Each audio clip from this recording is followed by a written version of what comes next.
evening, everybody. Tonight in the Beezone studios we have a special guest, Terry Patten.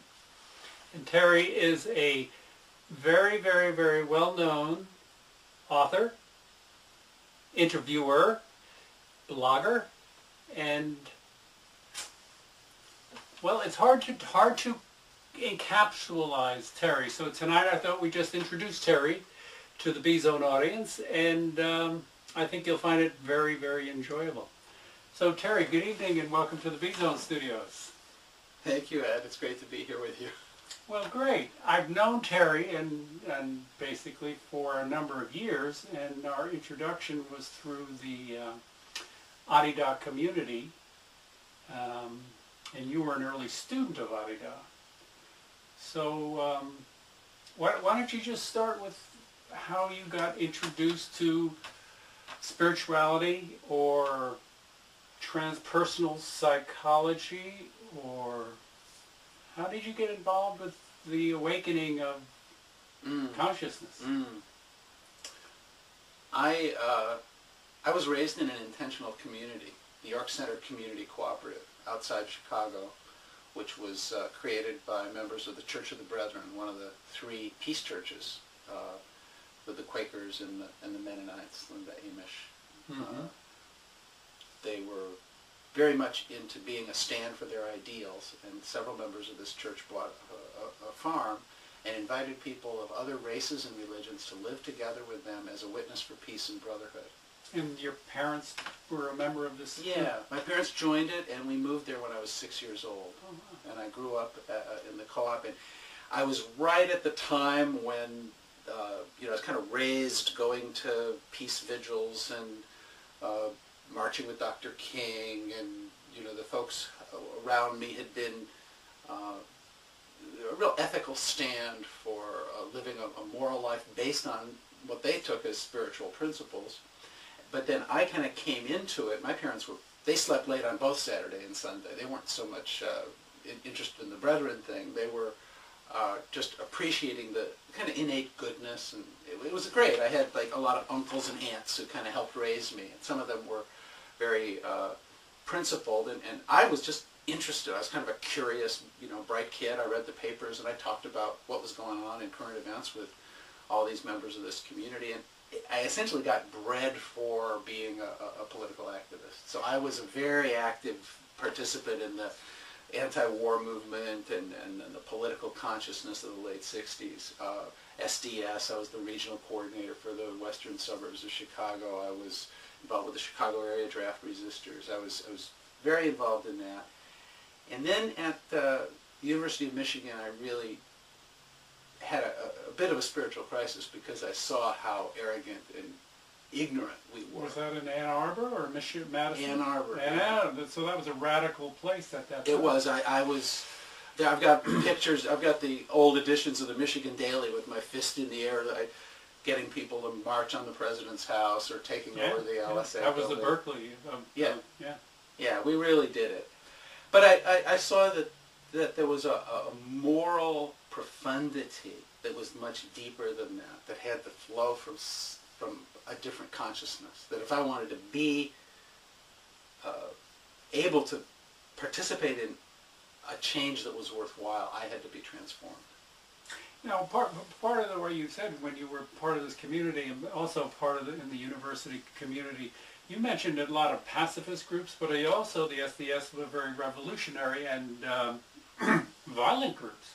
So you were involved with a lot of varying groups of or different orientations. Well, I was young. I was figuring things out. You'd go one evening to Sure. one event and another evening to another. I got tear gassed with Rennie Davis in a Unitarian church basement one time, and then I was off with the pacifists another time. So if you were to kind of get a philosophical or a spiritual basis in terms of philosophy at this time, your upbringing was more eclectic with varying traditions, but theistic basically in its approach? My parents were really more like humanists with a sense of wonder. Gotcha.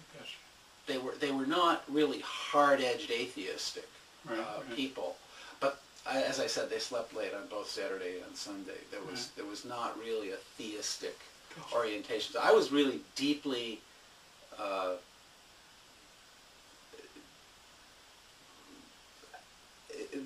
there's a loss of contact with God in the rationalist humanist phase of people's development, and that's really what I was steeped in. Mm-hmm. Mm-hmm. It was a rediscovery of wonder and of the transcendent that took place a little bit in my college years, which I had dropped out of college before I finished my degree. I did get it actually after I got involved with I finished my independent study by turning in the manuscript for Garbage and the Goddess.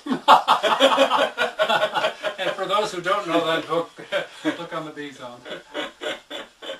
I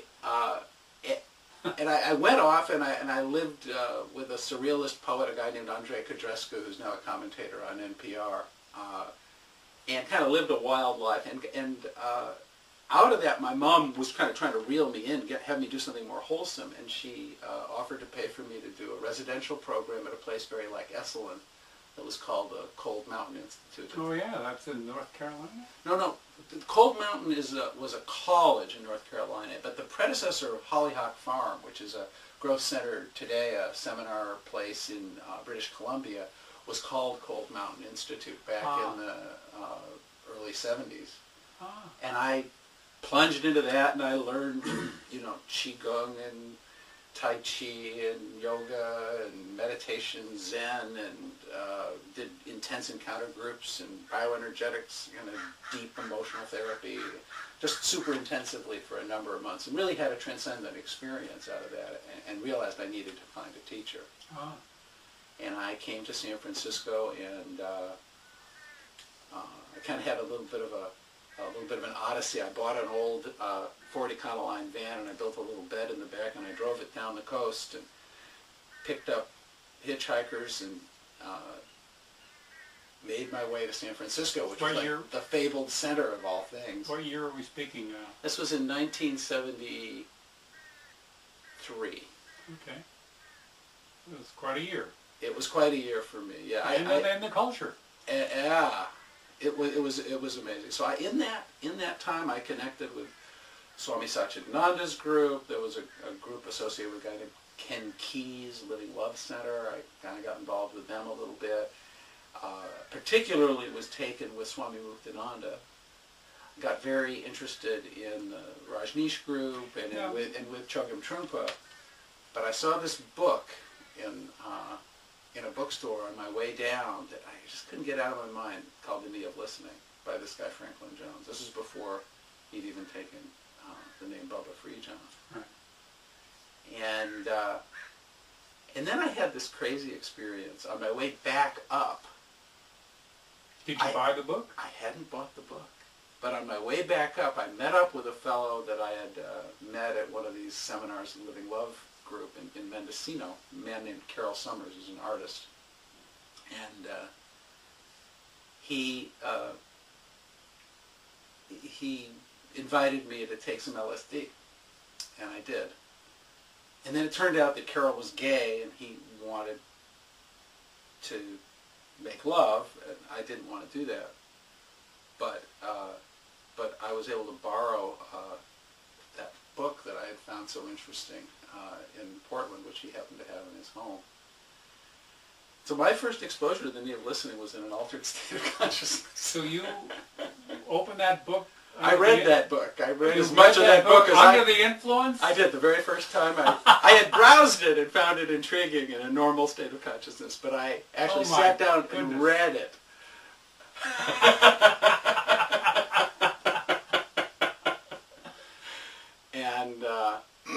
And then, of course, I then went to the very same bookstore in Portland, Oregon, and bought it, and then drove down to Los Angeles and visited. I was on my way back to. I negotiated with my mom and had agreed to go back to Ann Arbor and at least set up independent study, but I wanted to check out this Dornhorst Communion, which was in Los Angeles at the time. And so I stopped and I stayed with my brother and his girlfriend, who was named Bonnie at the time, but who's now better known as Quandra Sukapoor. I stayed with them, and I went to a slideshow. They had a Monday night slideshow, regular feature at the ashram, the old original ashram. And they had just come out, literally like a week or two before, with a brand new book, The Method of the Siddhas, and his name was now Bubba Free John. All that news hit me when I attended this. And so I drove back across the country, went to Ann Arbor, and immediately became a corresponding student.